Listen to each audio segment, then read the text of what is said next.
Dr. Levester Johnson can be seen all over Butler's campus at events, eating in Atherton, or welcoming freshmen at Clues Hall. Good morning, I'm Katie Goodrich, and you're watching the Butler Beat. My guest today is better known as LJ, and he is Butler's Vice President of Student Affairs. Today, we will discover what it's like to be LJ for a day. Thank you so much for being here, Dr. Johnson. Well, thanks, Katie. I'm glad to be here. Tell me a little bit about your day, an average day for you. Well, there is no typical or average day when it comes to being a VP for Student Affairs at Butler University. I mean, every day has a little bit of surprises. You try to schedule things such that, you have meetings with student groups, organizations, you have standard meetings with direct reports and so on, but you always have something exciting thrown in, whether I'm throwing in a tweet treat or students are trying to drag me out downstairs to A-Town in order to have lunch with them. So always something exciting and new to do. And I'm sure last night was maybe not exciting, but certainly interesting with the power outage in Resco. Yeah, actually that was a perfect example of, I was actually at home, had just returned from President Danko's home, where he had hosted a nice little Halloween gathering for everyone, all the students to come by and pick up some candy, and Bethany Danko had made cider in the kitchen there, and so we had a great time. Had gone home and was getting ready to chill out for the evening and got that call about the power outage over in Resco, as well as other places on campus. How did you guys make the decision to move the Resco students to Atherton? A lot of that dealt with the time frame that we were dealing with. We had the students without power for about an hour or so. People were doing makeshift things like lighting candles. Okay, well, if you're lighting candles in rooms in order to have light, that can be rather scary if you don't have an alarm system. So if something caught fire, we'd have no way for people to get out or see exit signs and things of that nature. So we had to make the call to say we need to shelter and place them in a safer place.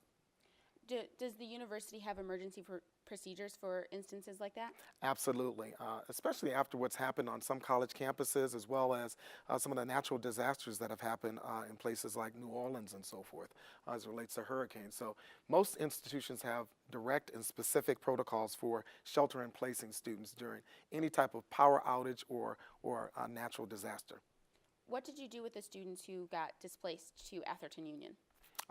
Well, we started off actually trying to make it as fun and as social as we possibly could. So, the television set was on above the fireplace on ESPN. So some guys were actually sitting around there and playing cards or playing games on their computers. Others were they had their laptops open and they were playing games on their computers.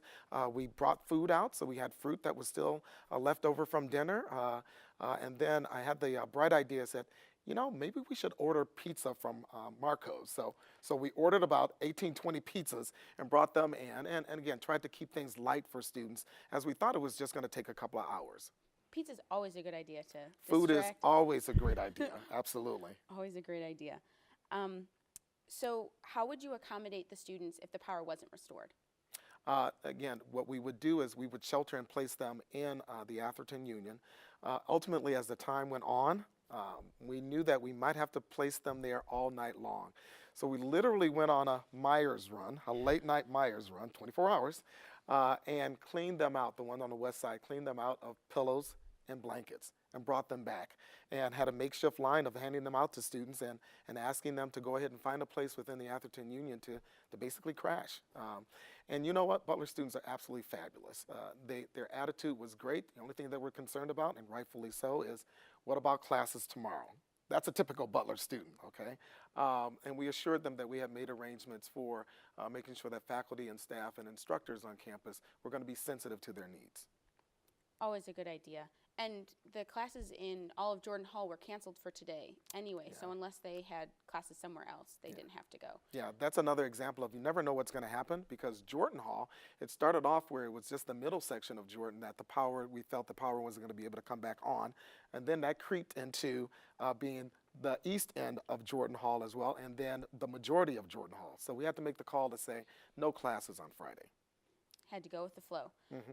This isn't a typical day for you because obviously power outages don't happen all the time. Right. So what do you generally do as the Vice President of Student Affairs? Well, typically, my job is about creating a wonderful environment where students can actually actualize all the great things that they're learning inside the classroom. So, leadership opportunities within our student groups and organizations.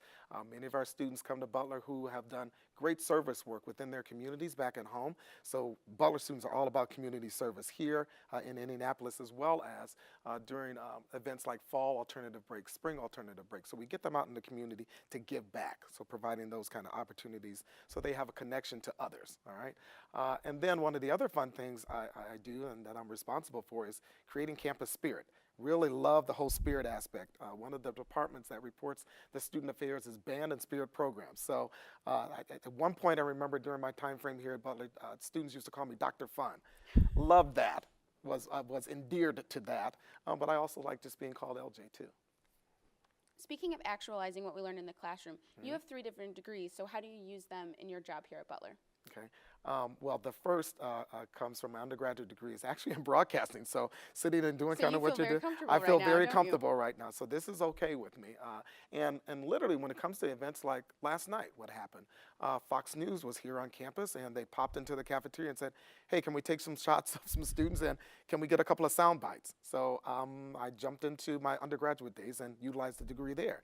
It also helps for speaking opportunities and things of that nature. So that's my undergraduate degree. My master's degree was in college student personnel. College student personnel, what is that about? Managing students, okay? So I got a master's degree in that area. Worked in housing, so I know very much about university housing within the collegiate environment, as well as getting students involved in organizations and student groups. And then finally, the doctorate.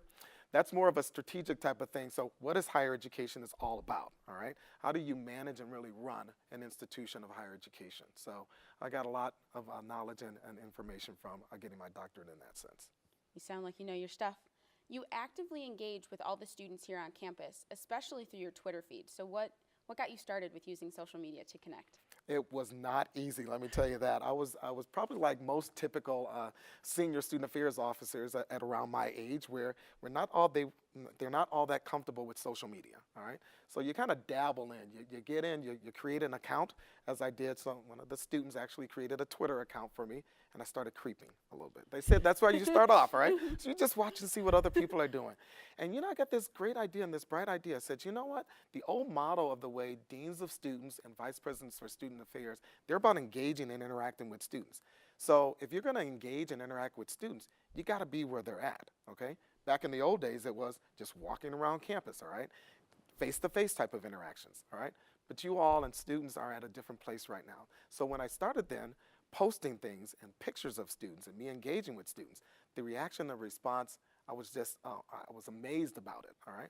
So then I started becoming a little bit comfortable with it. And I said, well, maybe I can go ahead and tweet something out 2-3 times a day. And that's what I kind of try to keep it to. Some days I might not tweet out anything. And actually, this is how that whole tweet treat thing came about. It was one day, folks had kind of found some folks in line. It was a long line at Starbucks. And I thought, what's a neat way for me to get to the front of the line? I said, hey, I'll treat everybody who's in line, okay? So after that occurred, I tweeted it out, all right? And lo and behold, I was like, hey, there's something to this. People were very appreciative of that. I said, maybe we can actually have this thing going on 6, 7, 8 times a semester where I tweet out and say, hey, why don't you guys come for a free cup of Starbucks? And it's just mushroomed and something that's really large, a campus tradition, and something that people look forward to. Coffee's always another great way to get students. On a college campus, right? You ask this question to students all the time. Why Butler? Why is working at Butler special to you? First, that's an easy one. First and foremost, the students. Our students are absolutely wonderful. Again, they're engaged in their education, both inside and outside the classroom. They're polite, all right? So they come from great backgrounds, and they love giving back to the community, and that's very important to me as it relates to how I grew up and what was important to me. I grew up in a Baptist family. My dad was a Baptist minister, and it's all about others. So the Butler student is a particular type of student who is all about academics, and it's all about giving to others, including their own campus community. So love the students here, and they have not changed over the years. So admission does a great job about fitting the right student to this campus, so that's not changed. Then the other piece would be the rest of the faculty and staff here. The people here at Butler are absolutely caring and really respect students and want to give back to them in any way they can. I think the sense of community on campus relates back to the Butler way. So how do you try and communicate that idea to students? Oh, that's great. In a number of ways. Probably first and foremost, how they carry themselves, okay? That it's important for them to be true to who they really are and not feel that they have to do things like in social media in order to profess or to get reactions from individuals or to simply go with the flow. That they need to respect themselves and then respect others. I think that's a big part of the Butler way. And then this whole team concept, all right? That one line that talks about the team as opposed to self, that's extremely important. If you're going to build community, that's got to be first and foremost, that it's about the collective group. So we talk about that within student groups and organizations. We talk about that when we do leadership training with our students. So it's ingrained in them through the programming that we do and what they see in upper class students and others doing, and it just carries on as a tradition here. And it's a very good tradition. Thank you so much for being with me today. Dr. Johnson, it was a pleasure having you on the show. Thank you for the insight into the world of administration and higher education. This is Katie Goodrich for the Butler Beat. Have a great day, Bulldogs.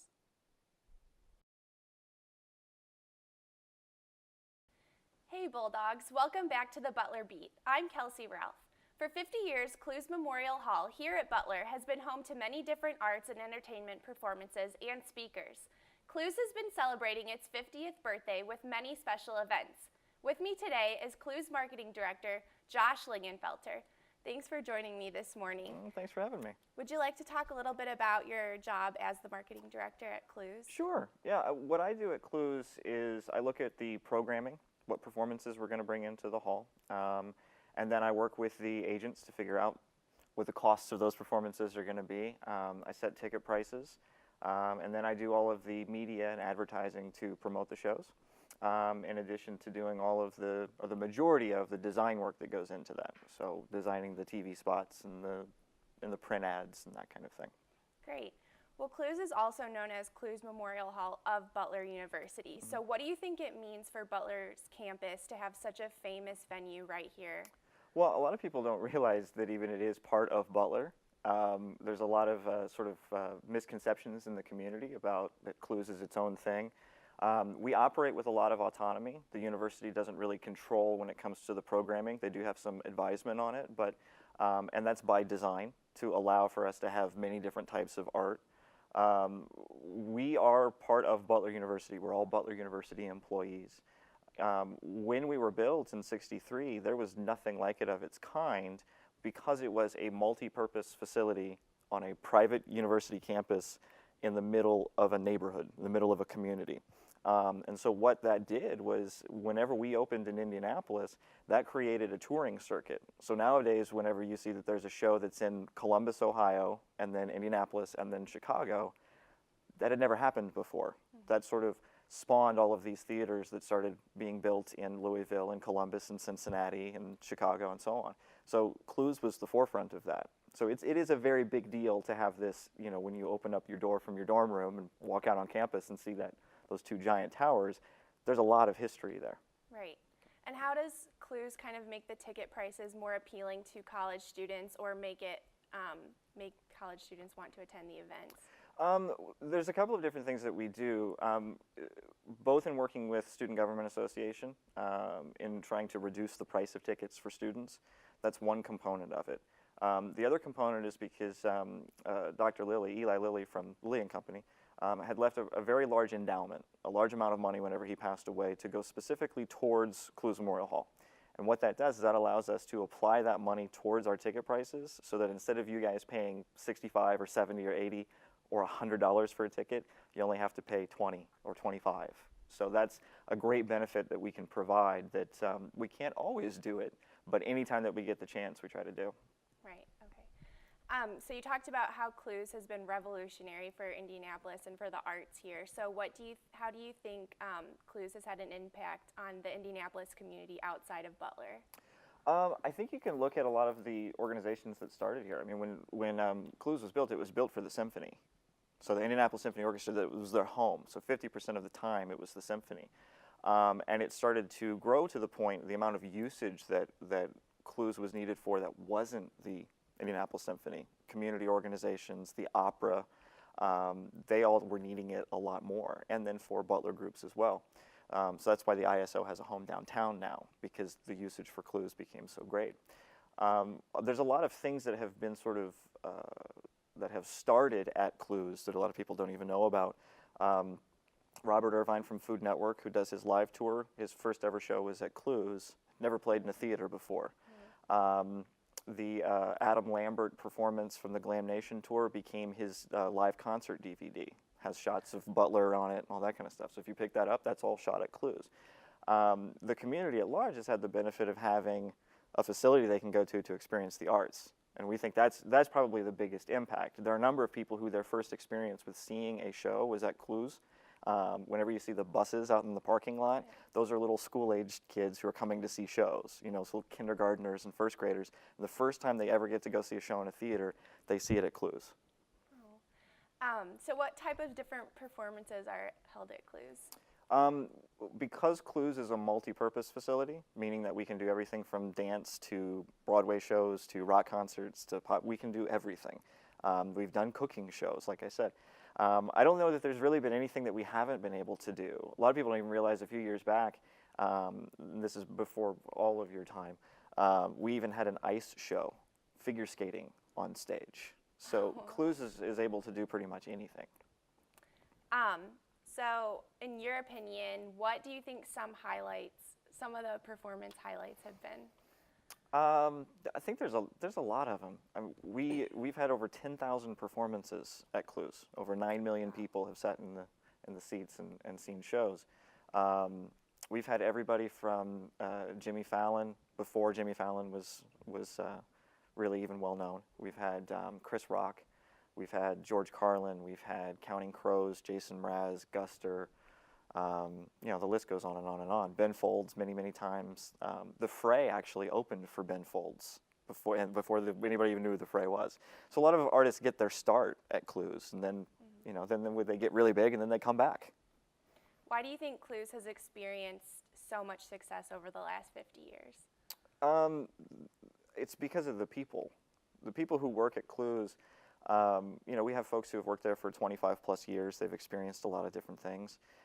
When you work in the show business or entertainment industry, especially from the not-for-profit side, you are invested in what you do because it has a greater impact than just putting a show on the stage. We do community outreach, we do educational programs, and I think the people who are involved in it, and it's a very small staff. We only have 20 people who work at Clues who do everything. When you have that small staff, that's very tight-knit group, who are working for the common goal of educating and entertaining, you're going to have a level of success that I think is much greater than those who are just in it to sell tickets. Mm-hmm. So how do you think Clues will continue their success in the years to come? I think you're going to see a lot of different things happen, not just for Clues, but for Butler.